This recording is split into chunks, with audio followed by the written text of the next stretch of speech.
안녕하십니까, 공선배TV입니다. 오늘은 공무원 시험과 관련 없지만 약간 흥미로운 이야기 하나 주제를 가지고 말씀드리겠습니다. 제가 썸네일에 나와 있듯이 공무원 월급 이야기가 좀 언급하고 싶은데요. 이번 1월달에 공무원 월급 한 25년 차쯤 내는 사람은 얼마쯤 내느냐 하면요, 한 1,000만원, 세전에 1,000만원이 아마 찍혔을 겁니다. 공무원 시험생 여러분들은 공무원 월급 작다고만 생각하실 텐데, 공무원 월급 1,000만원 하면 깜짝 놀라실 수험생들 많죠. 한 25년 차쯤 되면요, 5급이나 6급쯤 달았을 텐데, 기본급이, 본봉이라면 기본급을 말합니다. 기본급이 한 400만원 정도 됩니다. 그리고 이번 달에는 그 명절이 있었잖아요. 그래서 명절 후가비가 60% 제가 나오는 걸 알고 있습니다. 60% 나오면 400만원에 60%니까 240만원 나오나요? 명절 후가비가 그렇죠. 그 다음에 정군수당이 있어요. 정군수당이 기본급에 50% 나옵니다. 그러면 그것도 한 200만원 되죠. 그 다음에 각종 수당이 있잖아요. 명절 후가비하고 정군수당이 1월, 7월 나오기 때문에 보통 구정은 보통 2월달에 많거든요. 근데 이번에는 좀 빨라서 1월달에 구정이 되었기 때문에 명절 후가비가 합치면 거의 그것만 해도 거의 1,000만원쯤 됩니다. 공무원 처음 입사하면 월급이 200만원도 안 된다, 최저임금도 안 된다, 이런 말 많이 하잖아요. 근데 25년 차 되면 30살에 합격하면 55세, 그 다음에 25살에 합격하면 50세쯤 되면 이달에 월급이 이제 한 1,000만원쯤 받습니다. 예.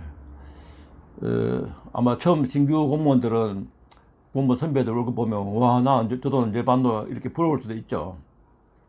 그 대신에 나이가 이제 많이 먹고 늙었다고 생각하시면 위안 삼을 수 있습니다. 저도 그랬거든요. 제가 월급 작을 때 제 상사들 월급 보니까 많더라고요. 저는 그때 한 10몇만원쯤 됐는데 상사들 한 30만원씩 받는 거 보니까 나는 이제 받노 하지만, 저렇게 받으면 내가 나이가 이미 늙었기 때문에 그렇게 위안 삼으면 되죠. 근데 그도 공무원 월급 1,000만원 넘는다면 놀라잖아요. 그래서 제가 합격생들한테, 합격하고 나면 또 합격생들한테 이제 또 강의하는 게 있습니다. 이제 공무원 생활, 인생, 또 사회생활 어떻게 해라, 이런, 재테크, 결혼, 이런 이야기 하는데, 같은 공무원끼리 만약에 결혼했다면, 이번 1월 달에 그 집에 소득이 2,000만원 들어오는 거예요. 소득이 2,000만원 들어오면, 좀 여유롭죠. 예를 들어서 자녀들이 대학생쯤 될 것 같고요. 대학 등록금도 들고 돈을 많이 들겠죠. 그래도 2,000만원 소득이면 괜찮잖아요.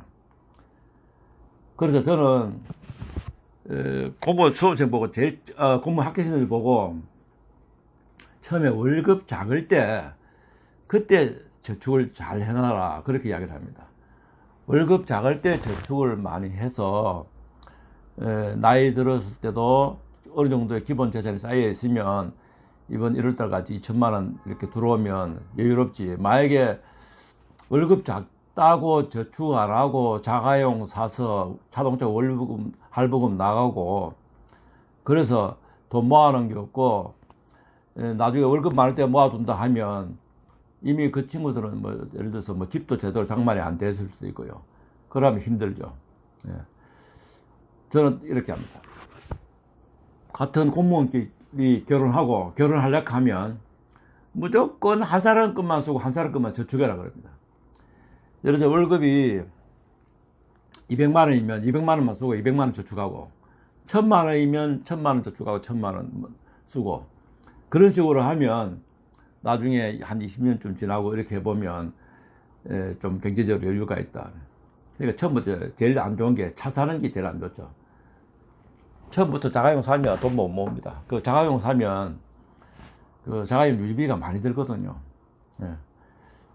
얼마 전에도 제가 거주하는 곳에서 젊은 친구가 운전 미숙해서 제 차를 반발을 이렇게 건드려서 제가 좀 저렴하게 수리한 데 가서 제가 수리를 했는데 제가 주차해놓은 테니까 그 친구가 다 부담을 했죠.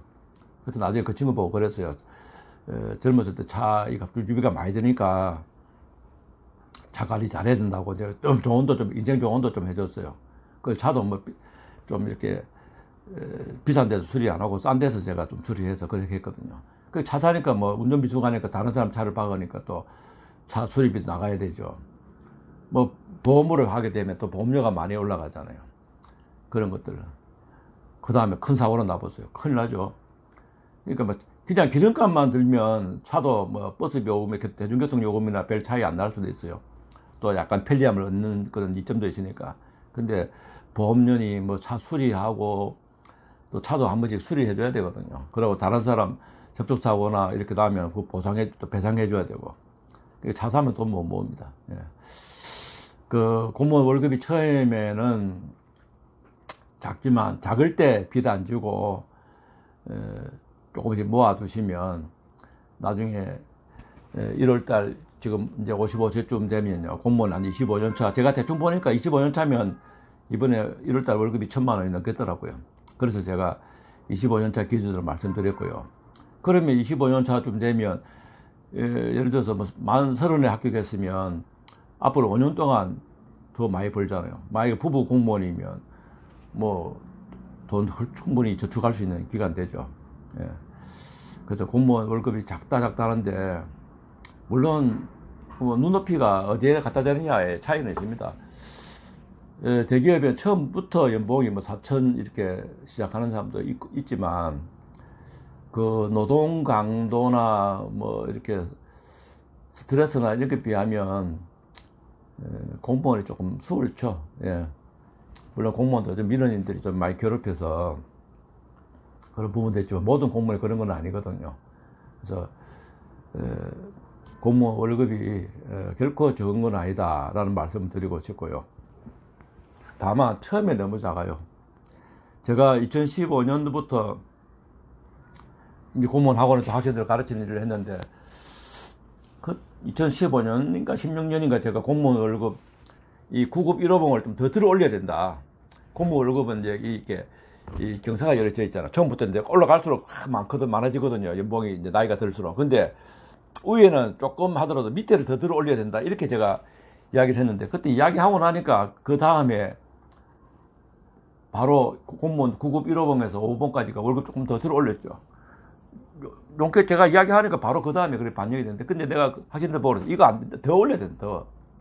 9급 1호봉부터 확 더 들어 올려서 이런 경사보다는 조금 완만하더라도 밑에를 더 많이 줘야 된다. 이제 그렇게 이야기했는데 공무원 결정하는 그 관료들이 위에 있는 사람들이 결정을 하다 보니까 밑에 작게 받는 사람 신경 안 쓰는 거예요. 그러니까 대통령이나 이런 사람들이 공무원 실무 경험이 있는 사람이 해야 되고 또 밑바닥을 알아야 돼요. 경제에 돌아가는 밑바닥을 알아야 되는데 그걸 모르니까 이제 그런 정책이 안 되는 거죠. 예, 전부 다 약간 그 위쪽으로 포인트를 맞춰서 하다 보니까 밑바닥 정책을 모르는 거예요. 이제 앞으로는 뭐 그런 거 점점 뭐 개선될 거라고는 저는 생각합니다. 그래서 1월달 공무원 월급이 1,000만 원이 넘는다 하는 거, 그 제가 참고로 이번 영상에서 말씀드렸고요. 결혼도 같은 공무원끼리 하시면 바람직하다라고 제가 말씀드리겠습니다. 짧은 영상이지만 이렇게 말씀드리고요. 그 다음 제 소개할 때 저는 공선배 TV의 지도교수입니다 이렇게 이야기하는데 앞으로는 지도교수입니다 라는 말을 안 하고요.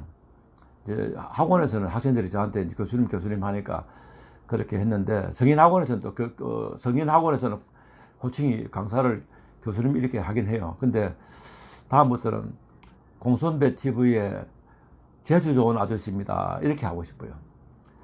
왜 재주 좋은 아저씨냐 이렇게 하냐면 제가 영어 이름은 이제 톰 아저씨입니다. 엉클 톰 이렇게 하는데 영어 이름도 닉네임 많이 하잖아요. 제가 그걸 영어 학원 다닐 때 영어 강사님이 자기 닉네임을 하나 하더라고요. 그래서 저는 제 인상이라 그래서 톰 아저씨, 은클 톰 하니까 그 잘 어울린다 하더라고요. 근데,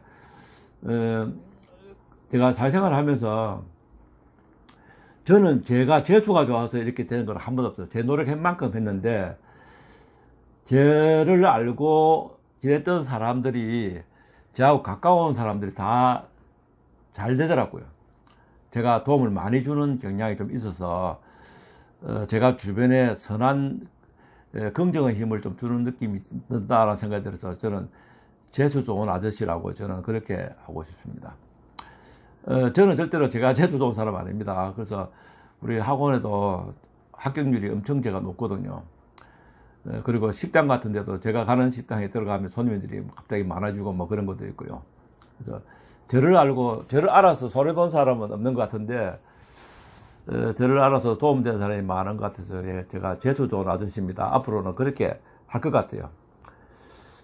그래서 제 영상을 보시는 공시생 여러분들도 좋은 기운을 받아서 다들 좋은 결과 있었으면 하는 마음도 있고요. 재수 좋다는 거, 젊었을 때는 제가, 뭐, 그다지 내가 재수가 좋아야 되는데 왜 남을 뭐 재수 좋게 하느냐, 이렇게 생각 들던데, 이제 나이가 많다 보니까, 남들한테 좋은 영향을 끼치고, 그렇게 하는 게 조금 좋은 것 같아요. 이제는 뭐, 사람들이 아직 멀었습니다 하지만, 제가 죽음도 생각을 좀 해봐야 되거든요. 미리 생각하는 게 좋잖아요. 그래야 뭐, 막상 그때 왔을 때 아쉽지 않겠죠. 근데 이 세상 떠날 때 사람들한테 많이 도움을 주고 베풀고, 세상 사람들이 저한테 빚이 있어야지 제가 세상 사람들한테 빚을 주고 가면 그건 마음이 안 편할 것 같아요. 그래서 제가 재수 좋은 아저씨로서 제 영상 보는 수험생들이나 또 저하고 인연했던 사람들한테 긍정의 힘, 좋은 역할을 좀 하고 싶은 마음도 있고요. 제가 그렇다고도 생각합니다. 그 다음에 소개할 때는 재수 좋은 아저씨입니다. 이렇게 할게요. 예, 오늘 영상 감사합니다.